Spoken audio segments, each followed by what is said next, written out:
There's been a red card, but for who, Chris Kamara? They can't. Gets a red card. It is a red card. That's not a red card. And a red is a red card for Zidane. 4 lads, 1 red card. Well, welcome everyone. This is already the 4th edition of your podcast, 4 lads, 1 red card. I hope everyone is doing well today. I'm joined with my 2 teammates. Joris, how are you?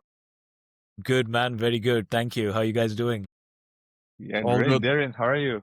All good, everything's well. Man, where is Alex? We have to know where is Alex. Joris, do you know? Jotis, So- do you want to explain? Yes, I would like to take a moment to address that issue. We also last episode, where Alex got a red card for his horrible take on Bellingham going consistently bad. So Alex has to sit this one out. So that's why he's not here. We are in talks with the courts to reduce the penalty to only 1 game. So hopefully he'll be back next week in the podcast. Yeah, Exactly. hopefully. I think he's also tired of Barcelona losing every game right now. So yeah, maybe Yeah. it's good for him. We'll talk about it later, guys. Today we have a lot of things to debate, so let's get started. But just before we begin, once again, please follow us, put a like, comment, and share our content on our social media, 4 lads, 1 red card, Spotify, Instagram, and X. So thank you very much for the support. And so let's start by talking about the Champions League, which had a very exciting 7th match day. We saw last Tuesday results. We have victories for Real Madrid, Inter Milan, Atletico Madrid, Marseille. We also have Atalanta, Chelsea, and Bayern that won. Tottenham could only manage a draw away to Bodo Glimt, but the match we're very interested in this Tuesday is Galatasaray's impressive victory over Liverpool. Darren, I'm turning to you directly. Despite Arne Slot's complaints, this was a well-deserved victory for Galatasaray, right? Yeah, definitely, absolutely. I mean, before the game, I don't think many people were expecting such a victory from Galatasaray, but it was an incredible game, incredible performance by the Galatasaray team, both on with the ball and without the ball, especially without the ball, because as you know, Liverpool is one of the fastest teams with the ball possession in the world, and it's very hard to defend against them, especially when you play low block defense. But it's safe to say that I think Galatasaray did a quite good job on locking down Liverpool. They didn't play Mohamed Salah and Alexis McAllister in the starting lineup. That was the biggest questions in the social media before the game and also after the game. But even though he subbed both of them on later on in the game, they didn't have much effect.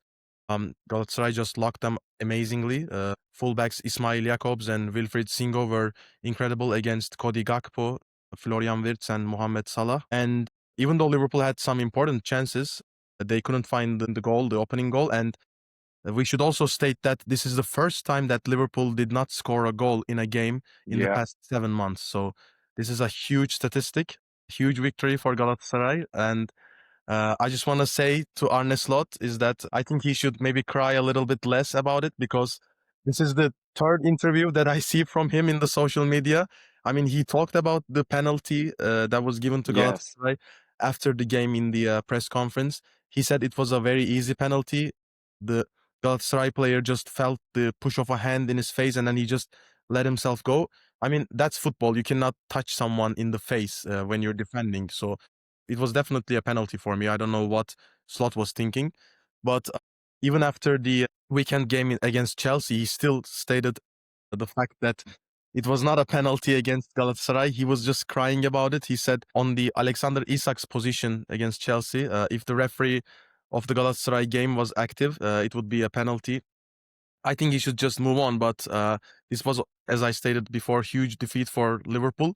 And it's the 3rd loss in the past 10 days for Liverpool. So things are not looking good for Arne Slot and his players right now. So it was Crystal Palace, Galatasaray, and Chelsea this weekend, right? Yeah, That's 3 back-to-back. losses. Back to back. Not looking good, bro. Definitely Yeah. not looking good. I think maybe when you remember Jurgen Klopp was managing Liverpool, when Liverpool lost games like this, he was like the typical character to say, we have to move on, we have to work on what we didn't do better, we have to improve, and we have to move on, continue the season, and not think about this game we lost. And when Yeah. we see now Arne Slot complaining, I assume it's really frustrating for a coach who is managing this team of Liverpool to lose games, but that's football. You know that you will lose some points, you will lose some game, and you have to move on, because even for the players, if you know that your manager is still thinking about this defeat, it's like a bit frustrating for you, because you just want to move on, to improve, to show that you can be better than the previous game, and your manager is keeping talking about that. So I think it's a bit difficult for Liverpool players right now in the like mental condition, right? True, I definitely agree 100%. And also, I mean, I think we should talk about the Florian Wirtz situation as well. Like, the guy didn't make any goal contribution in the past 8 games ever since he came. I think it's now 9 games with Chelsea, if I'm not mistaken, Yeah, with the Chelsea game. Could be, exactly. yeah. Yeah, that's also a huge topic right now. I mean, they spent like 150 million or something like that for him. I mean, you should at least make some goal contribution, if not scoring goals, you know. I was asking this in the chat the other day because I haven't been watching like most of Liverpool's games in the past couple of weeks. But what exactly is the problem with Woods? Like, is it just like they spend too much money on him, so they're the high expectations and he is not performing up to the level, or is he not good? So what's happening there? I think you go first. Yeah, okay. I do quickly. I think that first of all, it's really hard to play with a true number 10 in a Premier League team. So that's my opinion, because you always want to play on the sides, you always want to play with the speed. And when you have a player like this, I think all the team needs to adapt to him. And as he's a new player, he's a young player, and also has a lot of pressure on his head, because the transfer was like 140 million. Quickly, it can be very difficult for him to adapt, and also the teammates need to play in another way, so they can forget him by his positioning.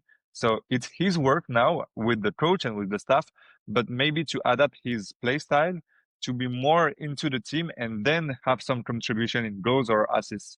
I don't know what you think, Darren, but Yeah, I mean, I was gonna say that unless you're Kevin De Bruyne, it's very, very hard to play as a number 10 who directs the game and play makes the team. When I'm watching Florian Wirtz, I feel like he doesn't have the experience to take the responsibility for the leadership of the team. You know, he's not the player that's gonna direct his teammates yet.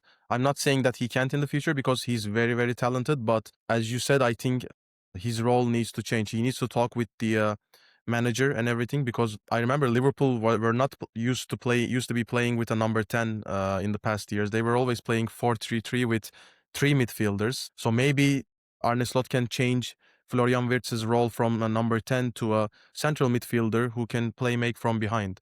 But we'll see how the direction goes soon.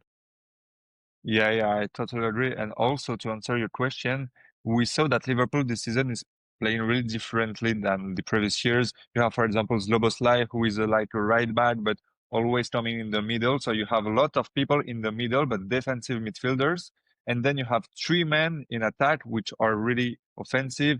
Mohamed Salah, Gakpo, which is like false number 9. You can put it also in number 9. You have Alexander Isaac or Euro Etitike. So you have to also think, how can Wirtz in the middle of this pitch could like play with his teammates who are always in movement and also in different positions, that than when they defend they have a position, when they attack they have another position. So he has to adapt, and that's difficult, I think, for him right now.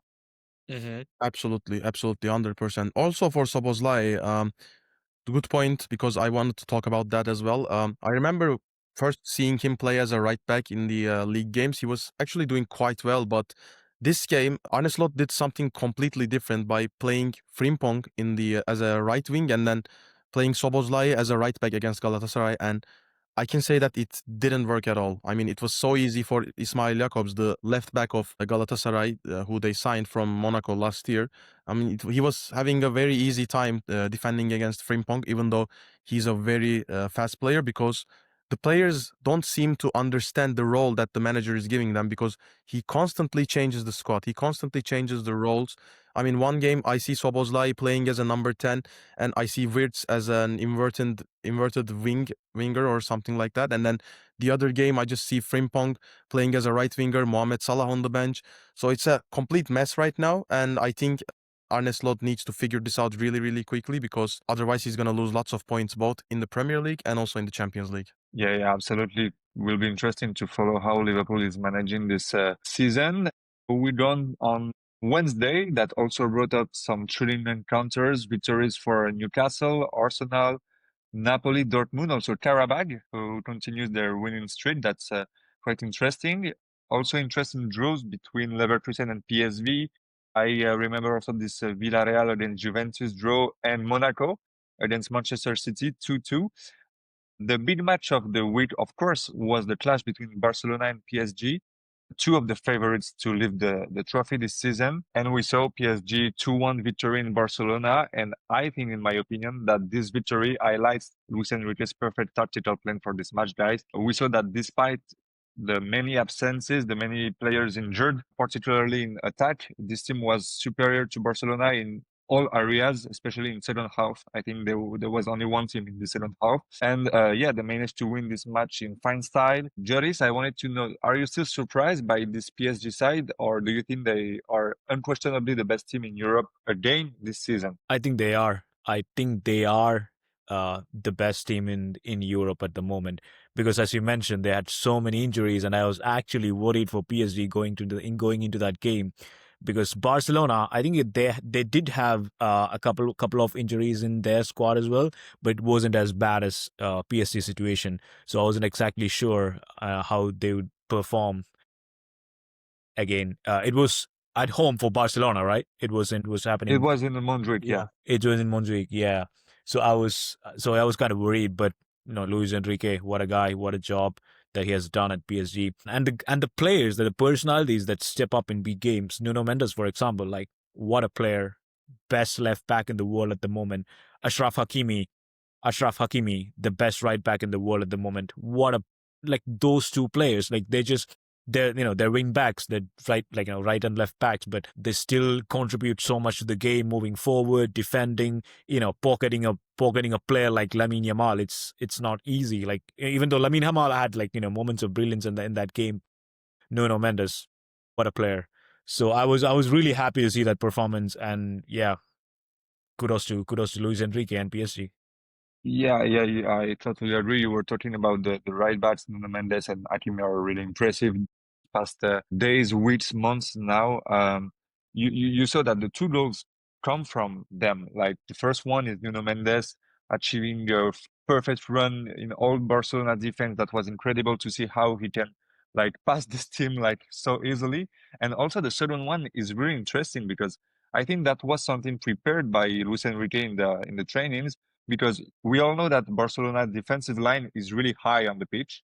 And if you have the right player like Hakimi did, passing the ball to the number 9, even if the number 9 is in front of the defense, it can be offside, but you have so much space that you just have to pass the ball behind you a bit and the goal is done. And I think that will be the difficulties for Barcelona this season. Offensively, in the midfield, they're really, really good. They're really impressive how they play, but they play so high on the pitch that against big teams like PSG, I think of Bayern Munich too, or Real Madrid, maybe. Yeah. It will be difficult for them to defend against really fast players and players that can pass the ball through the pitch like this. Yeah, that was impressive to see those two goals. Yeah, I mean, I want to talk about the defensive problems Barcelona are facing when we talk about the Sevilla game, but I just want to briefly mention that even in the attack, Barcelona, I think, has some problems as well. For example, Ferran Torres, I think he's not giving what the coach wants from him. I don't think he has the exact ability to play in this Barcelona team right now because I don't know. I'm just personally feeling like when I watch Lewandowski, Ferran Torres, and Dani Olmo also, I just feel like they shouldn't be playing as a starter in this Barcelona squad. Maybe they can be a rotation player, but I truly believe for the Olmo, for example, I think that Fermin Lopez is far better than Dani Olmo. It was a bit unlucky that he was injured for Barcelona, but I don't think Ferran, Dani Olmo, and Lewandowski should be starters. I think Barcelona really needs to make some good transfers, especially in the January window, if they want to continue in this European run. Otherwise, they're just going to get knocked out by someone for sure because they're not cutting it. They're just not enough for this arena. yeah, it's kind of frustrating to see that this Barcelona side, which is really, really good on the pitch, miss some key players for them to be really, really efficient. I just wanted also to have a word about PSG, of course. What impressed me once again during this match was the mental strength of this team. To be honest, I think not long ago, with so many injured players in this kind of big game, quickly failing down 1-0 away, I don't think PSG would ever have been able to turn things around the way they did, keeping their head and developing their game in this way. Honestly, when I saw that the attack that night was Barcola, Mayuru, and Mbaye, to be honest, I was a bit worried, even if I know that you can play with your strengths on the midfield, with the fullbacks, etc. But when you see this attack, you are like, I was worried, to be honest, because I wanted to Yeah. score and I wanted to beat that Barcelona. Each time we face them, I want to destroy them. Look at how Jotis is And laughing right now. yeah, and so, yeah, I was a bit worried, but PSG quickly showed that they could dominate and play to their strengths. So we said midfielders, fullbacks, as shown by Nuno Mendes, for example, exceptional performance. So I think the confidence of this PSG team is something unique that we have right now. And I don't see lots of teams to beat them in the league, of course, but also in the Champions League. Yeah, I just want to talk about. I mean, you mentioned the front line, the youngster that stepped up, who scored the second goal, who scored the winning goal. Like, Was it's it it Mayulu? shows how what was his name? Was it Mayulu? I'm not sure. The second goal? Yeah, Yeah, no, Yeah, second no, goal it was was, Gonzalo Ramos. The yeah, first and goal first one was was Mayulu, first goal first. was Mayulu. Milo. Yeah, yeah, Yes, yeah. first goal. I mean, it just shows how like how the depth of the squad. Even when like the big stars are not there for the team, their sideline, but it just shows how well prepared Luis Enrique is, and it's not just any game. It's one of the biggest games in Champions League. So it's crazy. But I'm also worried about the upcoming El Clasico, which we'll talk about in a second, because even when Nuno Mendes had Lamine Yamal covered, there was still like moments of brilliance where he was running past like 3-4 players at a time, which is crazy. So yeah, like personally as a Madrid fan, I'm kind of worried, but let's see. Yeah, I mean, as we said with Darren, I think today only Nuno Mendes can be at this level and can put Yamal in his pocket like he did. He Definitely. did it this week. He did also during national final. You remember in the Euro League against Spain. Yeah, Portugal game. Exactly. So I think you need to prepare a guy that his only mission is to be on Lamine Yamal, and I'm not sure one player is enough. But if you want to develop your game, you have to be very worried, because even in this game, I think Yamal disappeared a bit, but like his team during the second half.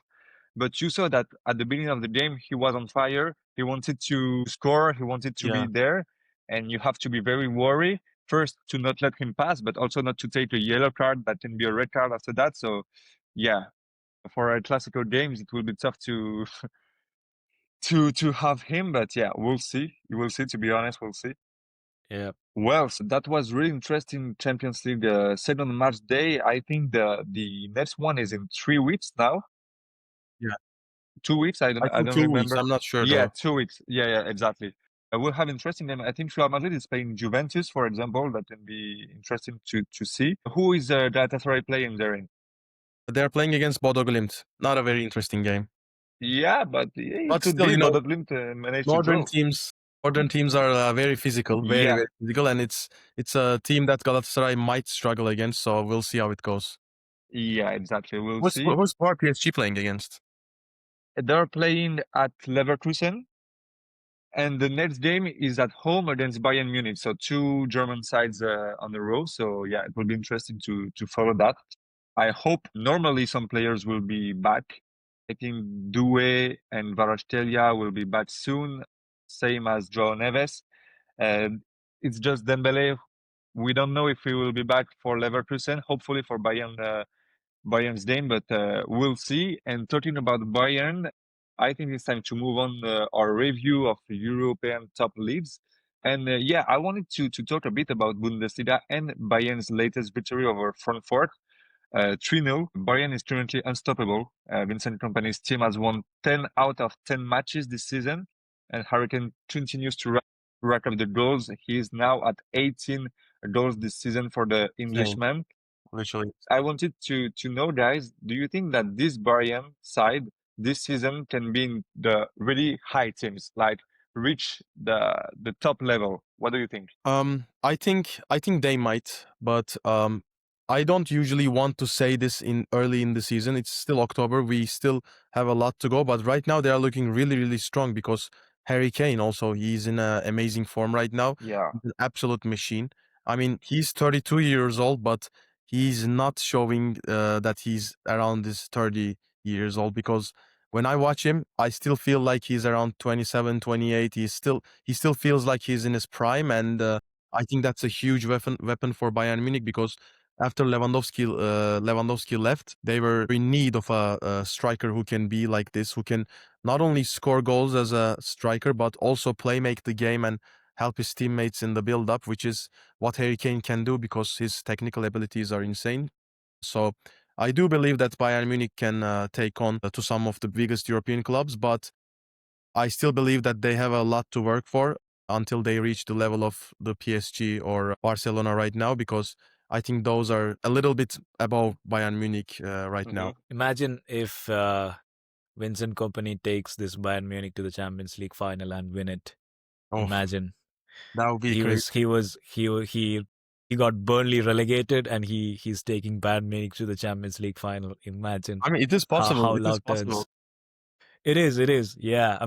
I mean, I was just gonna say, like, Bayern team, they look unstoppable at the moment. But the thing is, like, Bayern always had like great teams. Like, they always had like great players.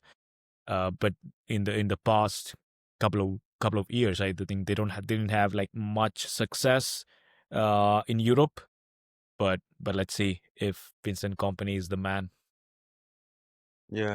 Yeah. I mean, of course, we know that Bayern's offensive side is always performing really well when you see players like Harry Kane, Michael Olise, Jamal Musiala is injured, but still you have Luis Diaz, which is really performing right now. Even Gnabry is really good. Yeah. So you know that they will score goals, lots of goals, and they will be dangerous. But I don't know why this season I feel something like you remember when in 2020 during the pandemic they were destroying everyone, like Yeah. putting 7, 8 goals. We remember that game, right? The Hansi And Flick Bayern. exactly, and sometimes with the Bayern, you can feel that they have something more than the previous seasons, and I don't know why. I assume it's a bit early to say it, and we didn't saw them playing against really big teams. We'll see, for example, against PSG in 2 games in the Champions League. It will be interesting to see it. But even against PSG in the Club World Cup, I think they were the best team to face this PSG during this competition. It was really hard for PSG to beat this side, and I don't know. I feel that they can do a better season than the previous ones, and maybe I'm not saying they're gonna win the Champions League, but I feel something with this Bayern. So yeah, Let's imagine see. Company winning it. Oh, Crazy. Let's see. would be incredible. Yeah, so we turn now on to La Liga. Sorry, Real Madrid have regained the lead after Barcelona's defeat. Also, we're going to talk about it. But the Real Madrid beat Villarreal 3-1. Jotis Vini scored twice in that match. Does this performance give you confidence for the rest of the season? I'm talking about Vini situation, but also the Real Madrid side. What do you think? It's good to see. It's good to see Vinicius getting back to the score sheet and also getting back to form, because we know it has been tough, like both mentally and on the pitch as well. He's been struggling to get on the score sheet and also get minutes, because I think this is only the third game where he has played the full 90 minutes. So there's that. It's Real Madrid, so there's always controversies. Media is trying to find like a new angle every week, so it hasn't been easy. But it's good to see. It's good to see them linking up. Also, Kylian Mbappe, gave the penalty to Vinicius, Yeah. so that is also a good gesture, a boost up for their morale. And That was since important, right? that was quite important, and coming like the fact that we've got big games coming up. We got Juventus at home, and then we got Barca at home. So we got big games coming up. So it's good to see that things are looking good.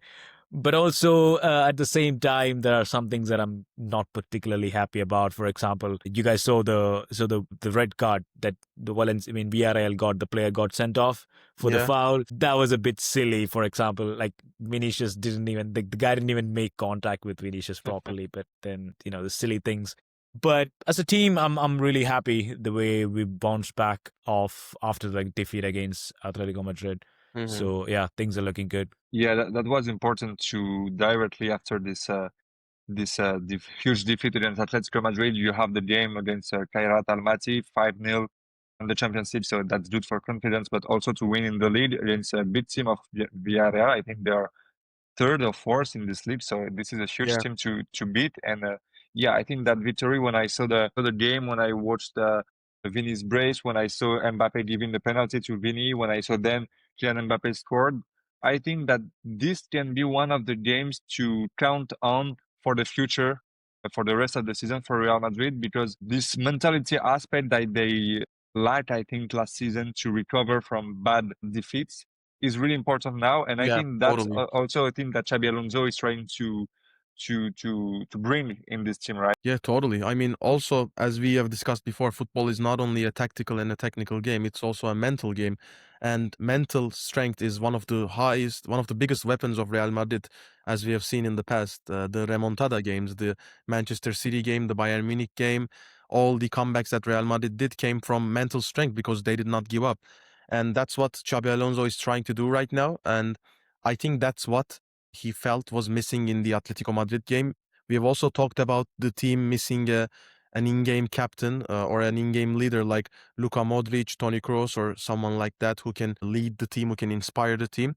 So maybe with these victories, they can give a good reaction and they can find themselves again and they can remember that they are Real Madrid again. So we'll see how it goes for Xabi Alonso and his students. All right, really interesting. We'll follow, of course, Real Madrid this season. In Italy, in Serie, the clash between Juventus and AC Milan was a bit disappointing, to be honest. Yeah. 0-0 in this game. I think that they all wanted to get at least a point in that game.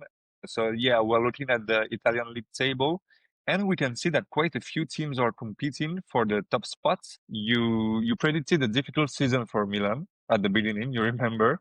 Yeah. Do you think they are showing up signs of improvement at the moment? They are in the third place. What do you think about this Milan side? Absolutely. I mean, I've been watching some games of Milan, and it's safe to say that they have gone way beyond my expectations in the beginning of the podcast because I wasn't expecting Allegri to integrate a good system that can win many games. But I just wanted to say that he's doing an all right job. Although they don't score too many goals, they don't concede as well. So as an Allegri hater, I'm sorry, but it is true. I don't like his play style. It's safe to say that his system is working for now because they are not conceding too many goals. But it's not only because of Allegri, but I also want to point out for Luka Modric. He's, I think, 40 years old, if I'm not mistaken, and Yep. Is still playing so much better than some of the 20-year-old midfielders in the European football. And if I had a hat right now, I will be lowering it in front of him because the guy is an amazing professional. I mean, how can you not love him? He's amazing. At 40-year-old, most of the players that are in Europe and in their 20s right now, when they come to 40-year-old, I wonder if they would be able to compete in the top European level when they come to 40-year-old.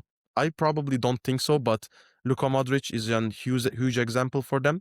And although the game was boring, it's still a huge joy to watch him play in the pitch. And I also wanted to say that Juventus and Milan both didn't want to lose the game, so that's why they were playing a bit safe, like you stated, Jules. They yeah, really they were safe. both accepting 1 point and then moving on with their agenda. But this is what I don't like about Italian football, and this is I think the missing PR in the Italian football.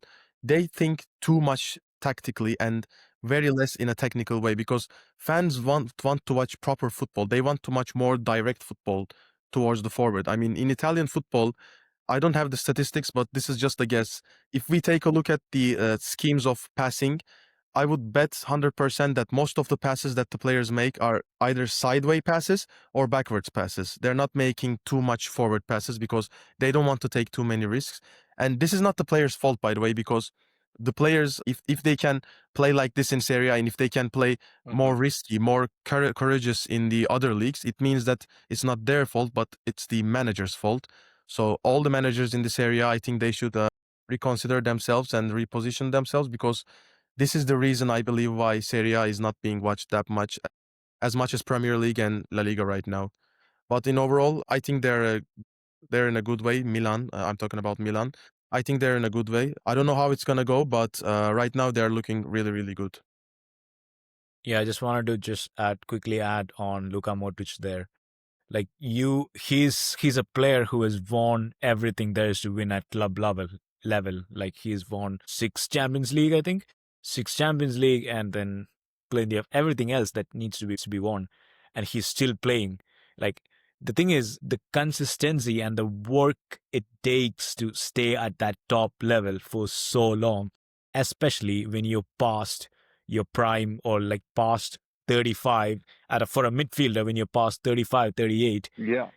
the work that it takes to stay in shape, to stay consistent, to perform at that level, incredible. And also mentally, like you're growing old, like you're playing against people who are like physically dominant than you, and in a league that's known for its like defensive mindset, known for its physicality.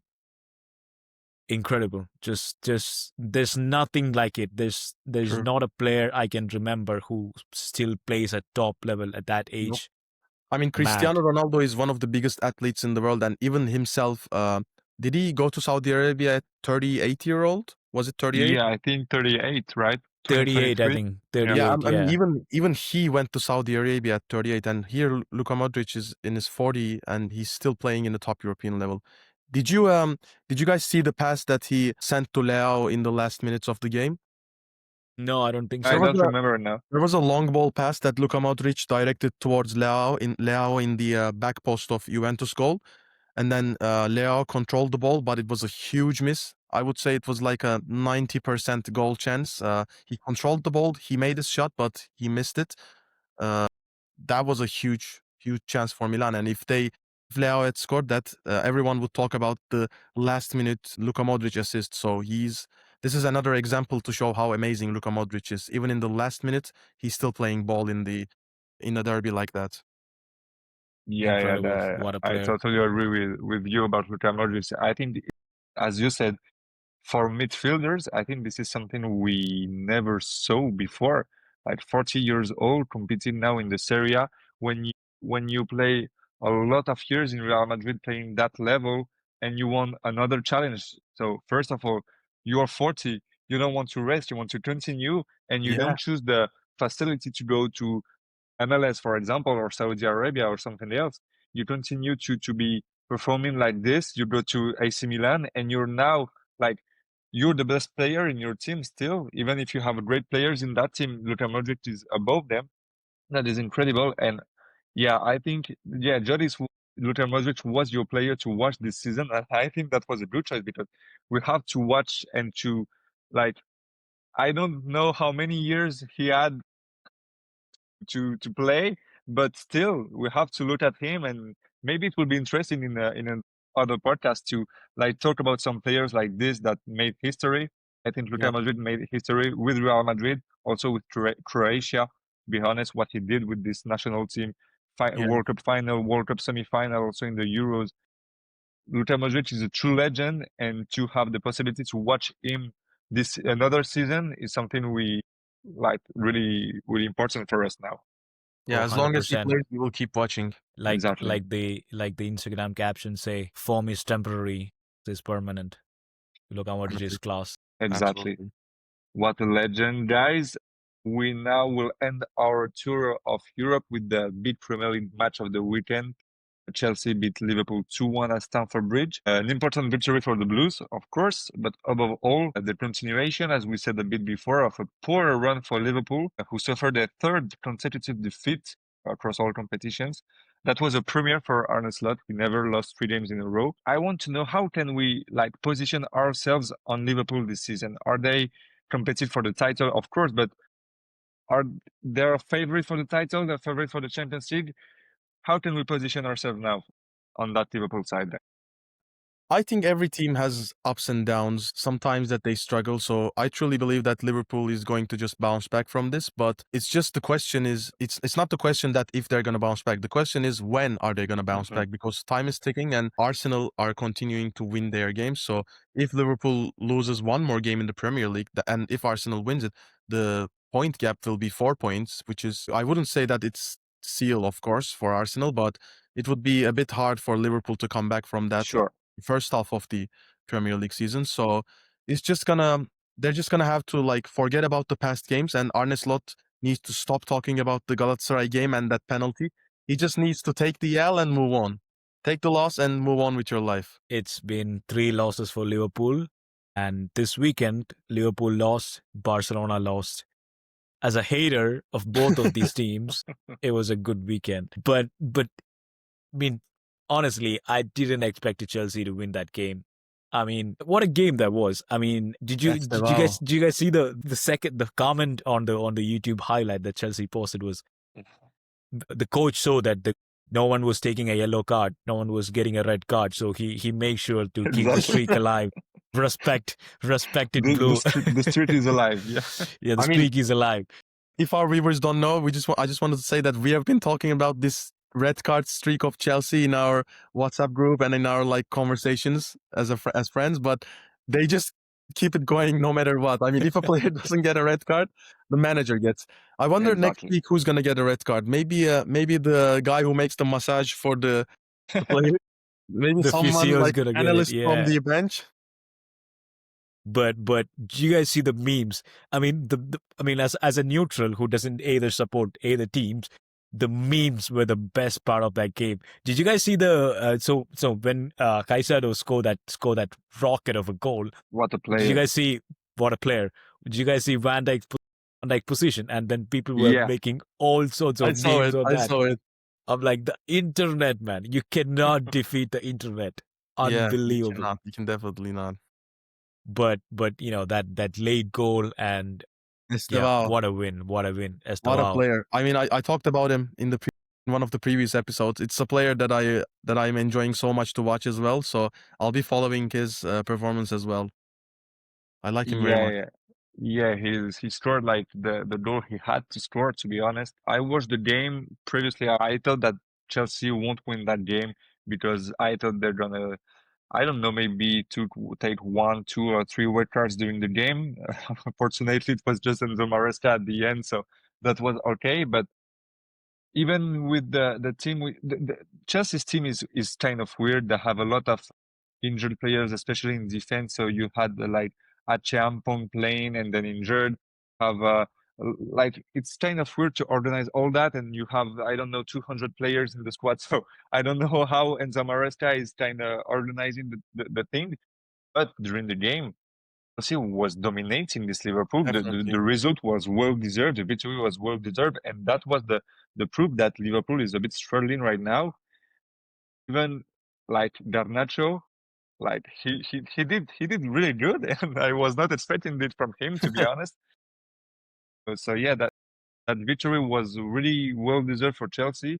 And yeah, I wanted to have a small talk about Moises Caicedo. I think that now people are knowing him more and more because he's really consistent. But this player at his age, I think he's 23 or something like this. Yeah, he's an absolute great player, to be honest. Really powerful, but also really intelligent in his moves, in his style of play. And I think it's good for Chelsea that always had some defensive midfielders really efficient. We remember N'Golo Kante, for example, which was amazing. When you have a player like Moises Caicedo in your midfield, you can be confident for the rest of the game. Yeah, 100%. Yeah, I just wanted to add something on Moises Caicedo as well, because when he came in, I think it was last season that he came to Chelsea, or was it the season before? No, 2 seasons ago. Yeah, was it 2 seasons ago? Because he was an expensive signing. I think it was a record deal at that time for a midfielder. Yeah. And then in the first 1 or 2 games, he laid a missed pass, and then that led to a goal. And that was like, there was lots of criticism on the guy. Like, it was crazy how much criticism he was getting. He was struggling to find his form. But look at him now. He's getting better every game. And like Jules said, he's he's an N'Golo Kante who can shoot from shoot from outside the box, who can score bangers. That's kind of who he is. What a player! You remember Michael Essien? You remember him? Yeah. It's kind of Yeah, the same, man. This kind of players, really defensive, really powerful, and sometimes you put a rocket on the goal. That's amazing. yeah. And after the game, this interviewer was asking him, you don't score tap-ins, do you? Because all of his goals have been like No. rockets, bangers, golazos. But no, really happy for the player because I feel like he's outside the pitch. He's a very humble like personality as well.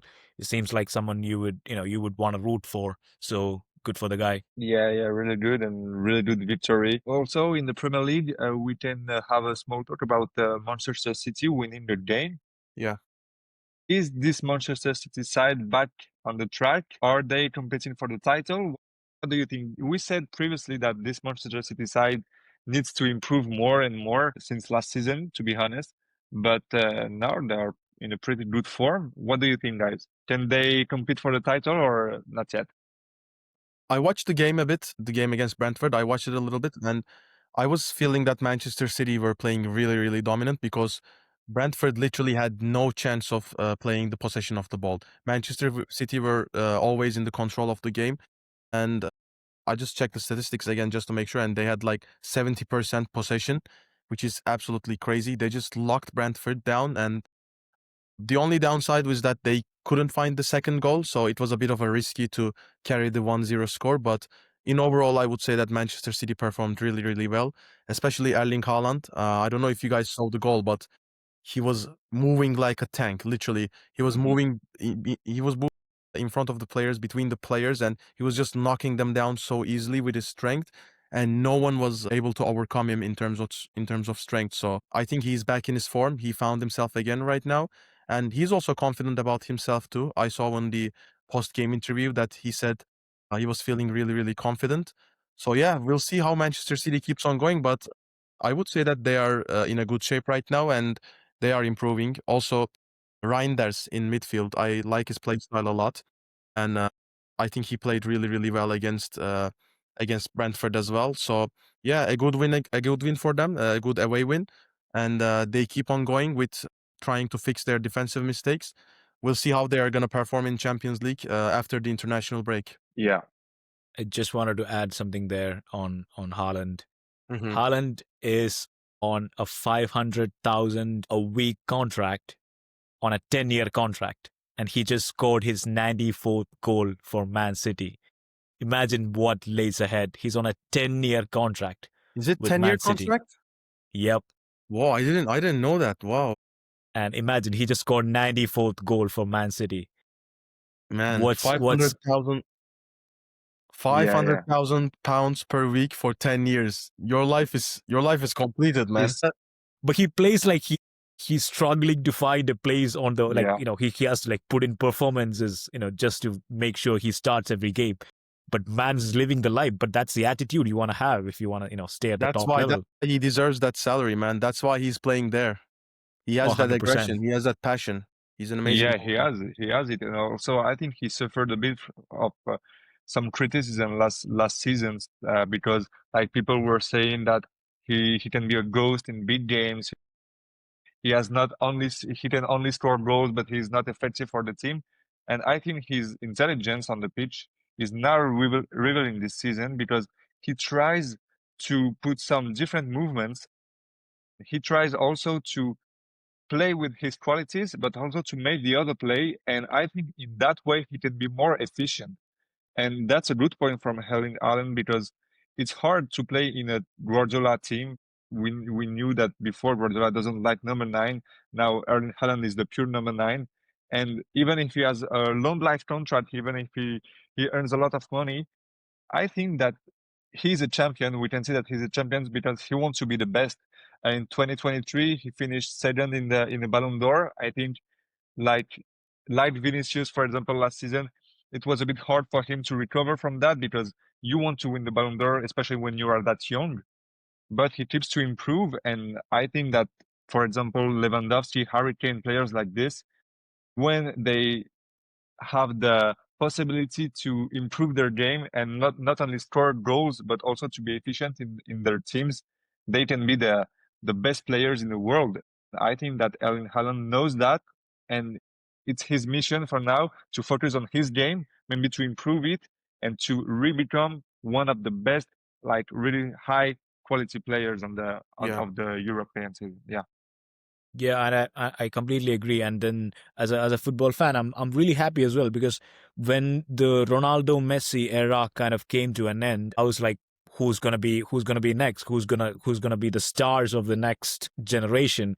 And I was actually concerned because we didn't see a lot of players at that time, because when Ronaldo and Messi's prime was coming to an end, we didn't have big personalities. We had a few, but I'm really happy now, because there's, Lamine Yamal, Mbappe, Haaland. You have got everyone.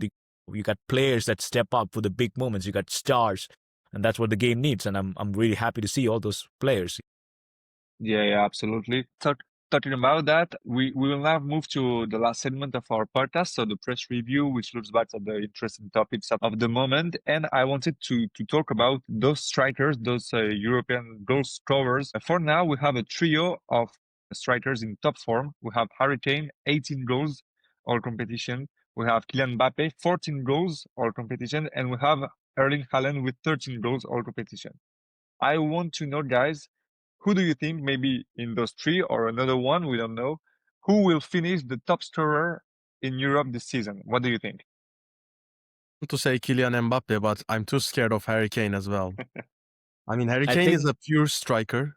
Mbappe is like he's like a winger and a forward, like a mix of a forward and a winger. Harry Kane is a pure striker, but I do believe that Mbappe is having an amazing season as well.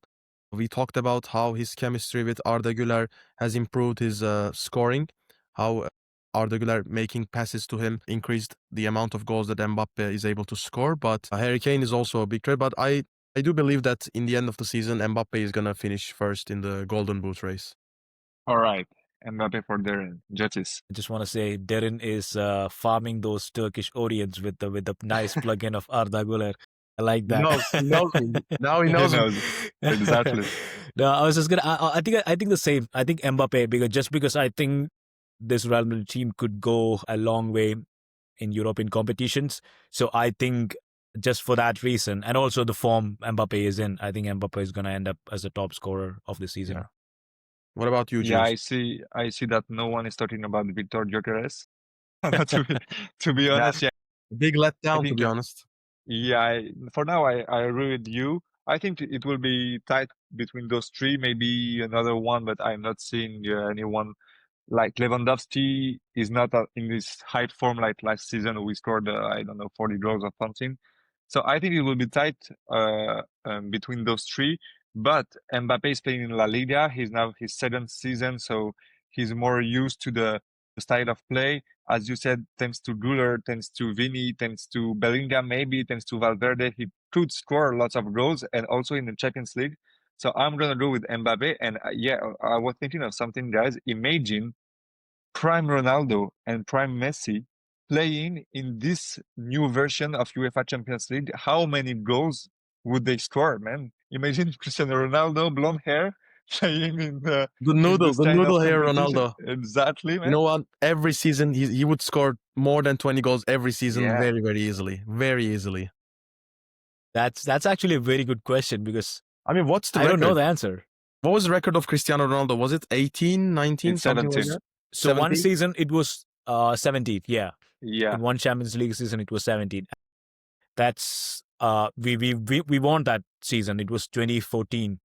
We won Champions League final in that season, and 17 goals was including the penalty in the final. So if there was like the group phase, and also for Messi, the 91 goals that he scored in a calendar year, imagine where would that be? That's Man. that's I mean, crazy. we all talk about who's going to be the next Ronaldo and next Messi, but we all know deep inside that there's not going to be another Messi and Ronaldo ever again. For now, yeah. We I were think so they lucky to watch them play.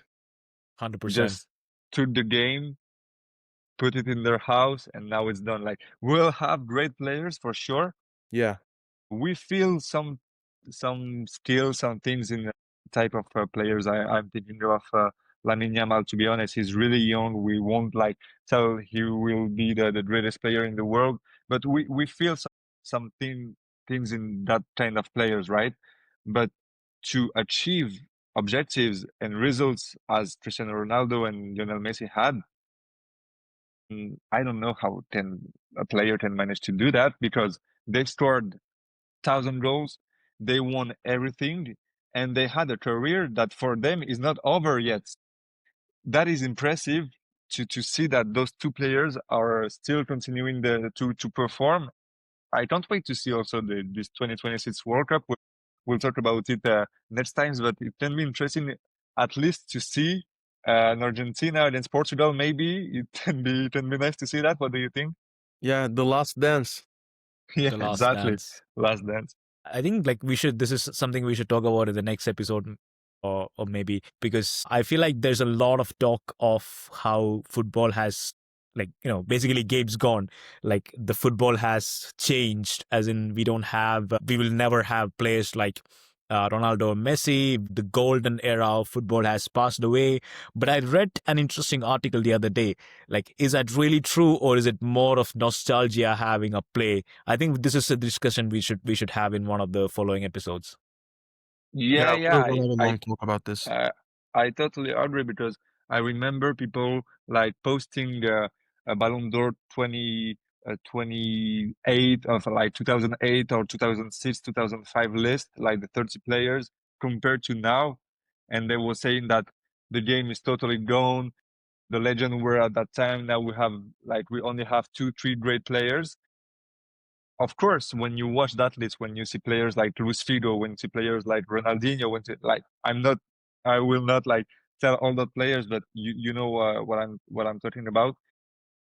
I think we don't have for now, we cannot say if actual players will be legends as the other ones, but we can say that it's like this nostalgia is here right now, and we Yeah, want to feel that the feelings we had before, to be honest. with the current So yeah, players. that can be interesting to talk about that. Justice, you also wanted to talk about the situations between national teams and clubs for the international break. So yeah, tell us what you wanted to say.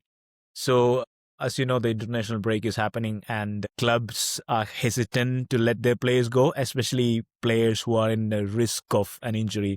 We saw what happened with Lamine Yamal. Now, as soon as the national team call-up came, I think soon after, they announced that he has to be out due to the injury. And the details of the injury are kind of vague, so that adds more suspicion. And the same goes for Real Madrid as well, because Franco Mastantuono and Kylian Mbappe both have been called up for national teams. Both of them have minor injuries, so Real Madrid are hoping, or they I don't know if they're taking any steps, but if not, they're hoping that the teams would let them not play or let them be with their club. And I think in England as well, like Chelsea announced that Reece James has, who's the word? Yeah, Reece James is not going to go for the to play for England for this international break, basically. So I think that's a trend that we've been seeing, especially with the tight schedules, and it's a very demanding schedule. So I understand why clubs would do it, but yeah, that's how the current situation is, as far as I know. Yeah, I think it's a really tough situation. To be honest, it will be interesting to follow the Kylian Mbappe situation for France, between France and Real Madrid, because the last international break, there have been a huge issue between PSG and a French national team, because Dembele was injured. Didier Deschamps and French national team called Dembele to play. He played, he entered the pitch, and he injured like himself once again. And so that made a huge mess between the two clubs. So I cannot imagine if Mbappe is playing for France and getting injured with France, Oh, what the situation will be. It will be really chaotic, but yeah, it's really a complex situation. I mean, if that happens, Florentino Perez would do everything he can to try to Oh call my God, Emmanuel Macron. For sure. exactly. Yeah, Imagine when Macron invited Mbappe for dinner to convince him not to leave PSG. Yeah. I remember. So I you remember. never know. You never know. Yeah, well, yeah, the situation is really hard. I think for both national teams who of course, want to have their best players to play for them. And the games that are now playing are important. It's qualification for the next World Cup. Even if you have now 300 teams playing for the World Cup, you have to qualify and to be like confident for the next competition. But also for clubs, as you said, clubs are now playing for some of them 70, 75 games in a season.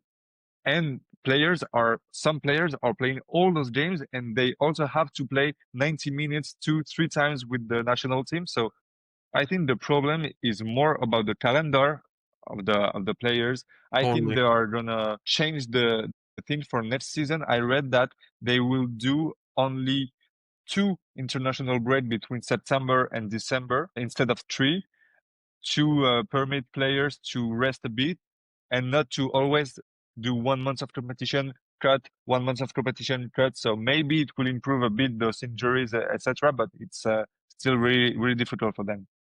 Yeah, that's definitely better. But because I've also seen, and we're going to talk about this in the next episode during the international break, and FIFA wants to increase the amount of games in the World Cup. So they want to increase the amount of national teams that participate in the World Cup. But I personally don't think it's a good idea. We're going to talk about this more detailedly in the next episode. But this is the problem. Like FIFA, UEFA, or club presidents, everyone who's in the marketing part, who's in the financial part of football, wants to increase the revenues, increase the capital that they are earning. But through this way, they are not thinking about how this will affect the game that is being played, how this will affect the performance, the individual performances of the players, also on a physical scale. Because as we've discussed, some players will need to have to play around 70, maybe even more than 70 games in a season. And this is, I'm not an expert, I'm not a doctor, I'm not a physiotherapist, but I do think that this is not fit for a human body to Yeah. perform in a single year. Yeah, and also it increases also I think the gaps between huge teams and like less poor teams. Totally. Because big teams, we just have the choice to buy a lot of players and to do turnovers and turnovers to avoid injuries. And like the other teams, we only have the right to play with their players, and you will see more gap between the teams. And I think the objective is not that. When we have a Leicester winning the league, or Ajax in 2019 going to semi-final, that's also things we want to see. But with those new rules, with those lots of competition, lots of games playing for big teams, I think it doesn't go in the right way. Yeah, I agree. I think that's a topic that's worth a discussion as well, because When the increasing gap. when the red card of Alex expires, we'll talk about this. Exactly. Well, guys, I think we've now come to the end of this podcast. Of course, thank you all for listening us on Spotify or YouTube. Don't forget, once again, to follow us on social media. It's really important for us to continue this fall as one red card. Next week, so as we said, is the international break. So it will be the opportunity to look back at the various national teams and also to preview this 2026 World Cup, which is fast approaching. Jotis, Darren, thank you very much, guys. See Thank you you, next Jules. week.